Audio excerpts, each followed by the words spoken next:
So the B word yesterday, possibly crypto's most watched conference so far. Everyone on tenterhooks to see what was going to be said by the likes of Cathie Wood, Elon Musk, and of course Jack Dorsey as well. But Elon Musk's portfolio was revealed yesterday, holding 3 cryptocurrencies. We're going to have a little look at these today and see why he actually holds them. It's definitely not inconsequential when one of the richest men in the world holds cryptocurrencies and is clearly bullish for the asset class. And we've seen the crypto markets rally off the back of this. And if you want to earn some interest on these cryptocurrencies, check out Celsius, link down below. And if you're new here, subscribe to the channel if you enjoyed today's content. So as we already knew, Elon Musk is a holder of Bitcoin. But during the interview yesterday, he also mentioned his other holds and that of his companies, Tesla and SpaceX. So he did mention that he owns Bitcoin, that Tesla owns Bitcoin, which we already knew. They've already tested out liquidity by selling 10% of their holdings. He did kind of allude to the fact they have not been selling anymore, and he personally has not sold any more Bitcoin. But he also dropped the bombshell that SpaceX also owns Bitcoin. That would literally see Bitcoin go to the moon.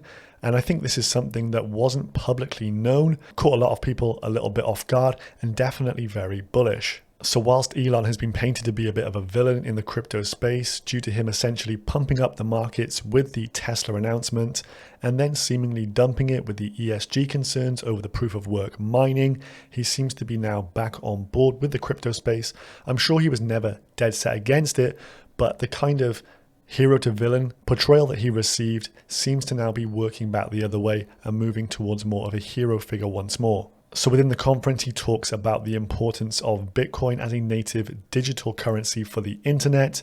And he says that traditional methods of money transfer are just so inefficient. Improved capital efficiency and generally just improving the lives of those who use it. They talk about remittances and how this just scalps the poorest in society, and Bitcoin can help alleviate these problems, being borderless and being trustless. And of course, the topic of ESG, of those environmental concerns over Bitcoin, was brought up. And I think many people kind of expected maybe he would say that Tesla will resume accepting Bitcoin as payment right now. Maybe that would have been like a cherry on the top for this conference, but that didn't really come.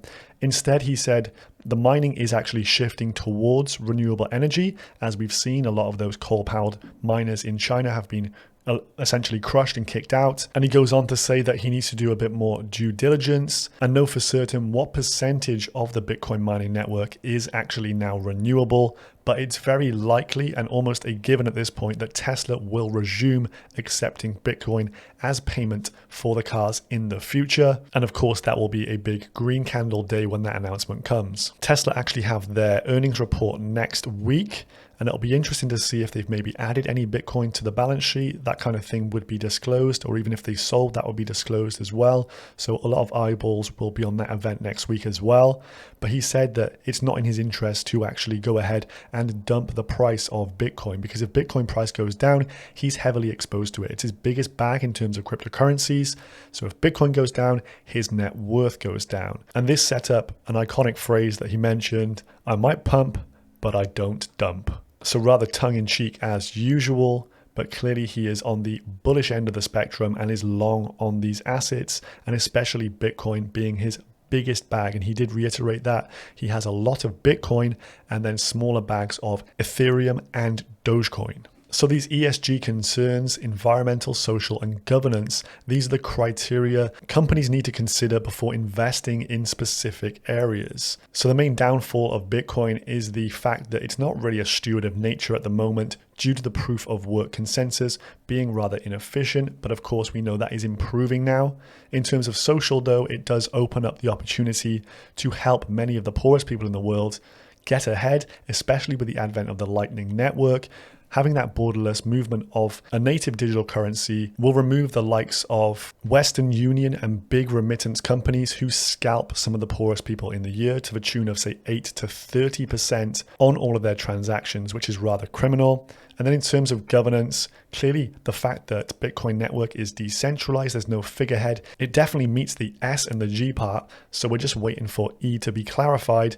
And once this is deemed more environmentally friendly, we're going to see all the institutions start to pile into it. And of course, Tesla Elon, give it the green light once more. Some of the drawbacks for Bitcoin that he mentioned within this is the fact that Bitcoin is slow for its transactions, and the transactions are actually quite costly. So I think he's had his gripes on this a few times, talking about the slow transaction rate and high costs. And even in a recent tweet here, he does talk about this some more. Block size and frequency should steadily increase to match the broadly available bandwidth. And he says that the fact that this was created, Bitcoin, back in 2008, 2009, and has not had these improvements made, shows that it is time to maybe update it at the core protocol level. And it was also really interesting that Elon pressured Jack into suggesting that Twitter should accept Bitcoin as payment for its advertisements, at which point Jack looked a little bit sheepish there. And I think maybe his lawyers and his team didn't really want him to answer that question. He kind of skirted around it. But once Twitter does reveal that they will accept BTC for ads, that will be a lot of BTC going to them, and I'm sure this will be a very bullish market signal across the board. Elon also talked about Tesla holding cash in Europe, and the fact that there was a negative interest rate in Europe means his cash is losing value day on day, and so you can see Bitcoin being the answer for that as well. So it's just a matter of time before we see more BTC on the balance sheet of his companies. And his final words were that Bitcoin improves the efficiency of money, and if money has less error, it improves the standard of living. Then I would say one of the biggest bombshells was the fact Elon kept reiterating that he holds Ethereum. This has not been made publicly available to people before now, so of course this went down like wildfire over on Twitter. People getting very excited here, and the Ethereum price did show real signs of strength as this was confirmed. So even CNBC reporting it here, Ethereum price rises after Elon Musk confirms he owns the cryptocurrency. Mr. Biz says, Elon keeps saying he owns ETH. What the F is going on? Benjamin Cowan, Elon just said he owns Bitcoin, ETH, and DOGE.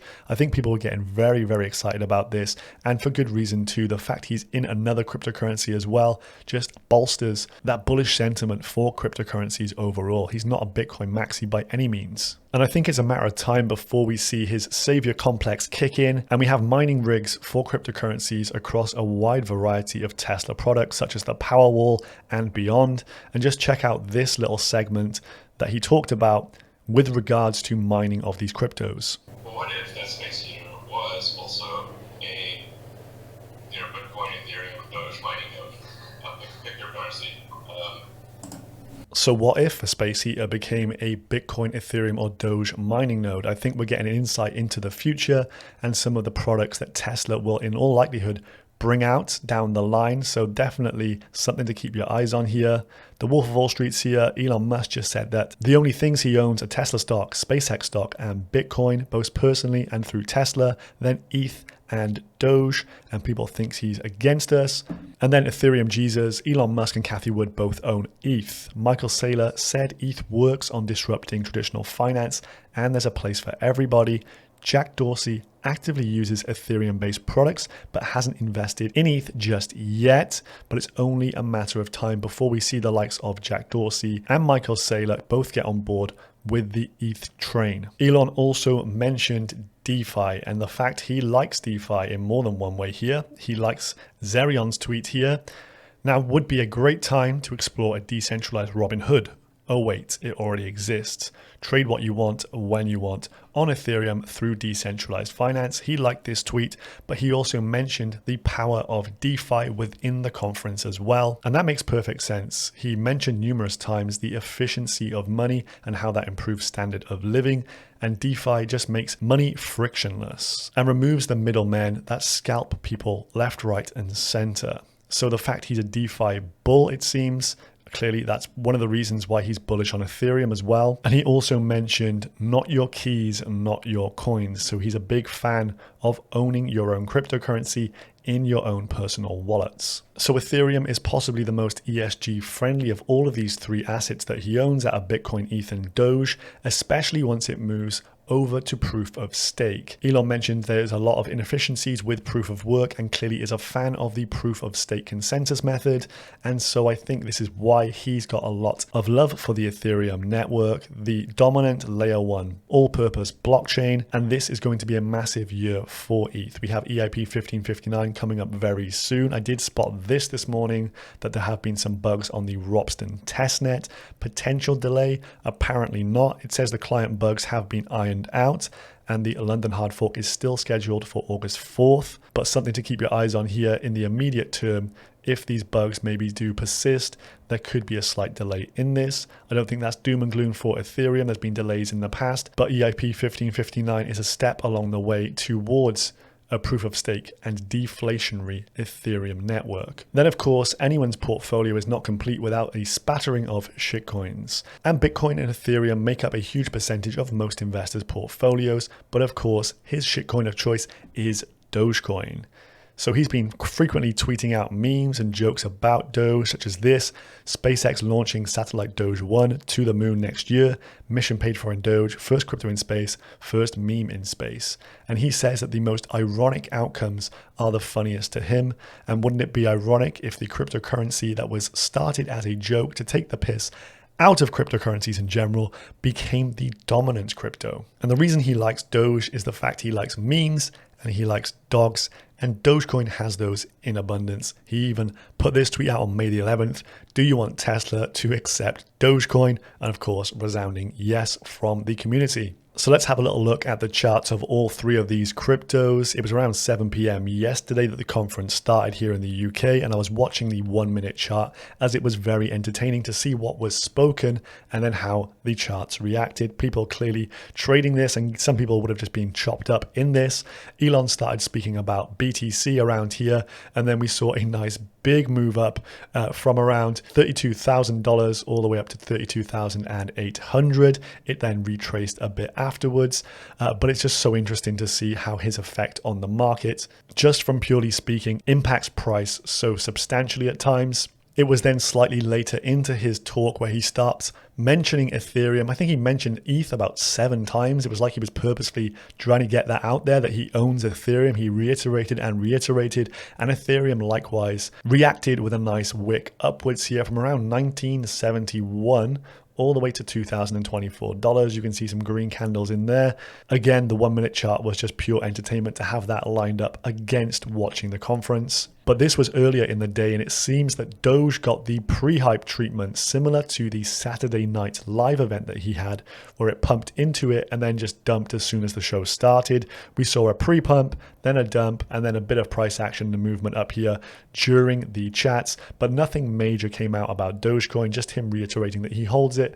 It's a bit of fun and he enjoys the memes. Then last but not least, the B-Word conference will be remembered for many individuals at home tweeting about their newfound crush of Cathie Wood's. The combination of beauty, brains, and a huge portfolio clearly goes down well with all the gents at home. So if you enjoyed this run through of Elon's portfolio, his 3 holds, Bitcoin, ETH, and Doge, slap a like on today's video, subscribe to the channel, drop me a comment down below, and I will see you guys in the next one. Goodbye.